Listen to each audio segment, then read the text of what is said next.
नमस्ते प्रणाम, स्वागत करती हूँ खंडा यादव के चैनल पे, संगीत अबूजी 10 के चैनल। तो आज हम लोग पति पत्नी का नोक-झोंक नटका गीत लेकर, कैसा लगेगा कमेंट में जरूर बताइए।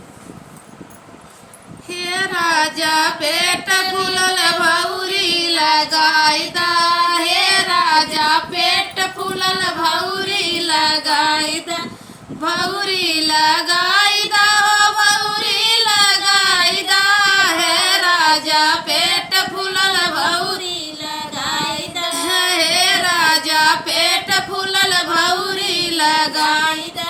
सास के खियाई दा, ससुर के खियाई दा, सास के खियाई दा, ससुर के खियाई दा, हे राजा जवन बचाए हर घसकाई दा, हे राजा जवन बचाए हमें घसकाई दा, हे राजा पेट फूलल भौरी लगाई दा, हे राजा पेट फूलल भौरी लगाई दा।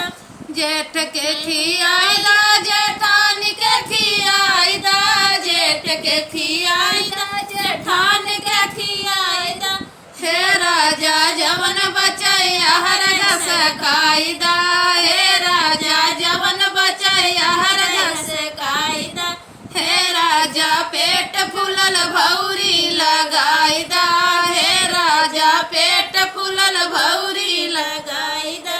देवर के खियाई दा, देवरान के खियाई दा, देवर के खियाई दा, देवरान के खियाई दा, हे राजा जवन बचाई हमें घसकाई दा, हे राजा जवन बचाई हमें घसकाई दा, हे राजा पेट फूलल भौरी लगाई दा, हे राजा पेट फूलल भौरी लगाई दा।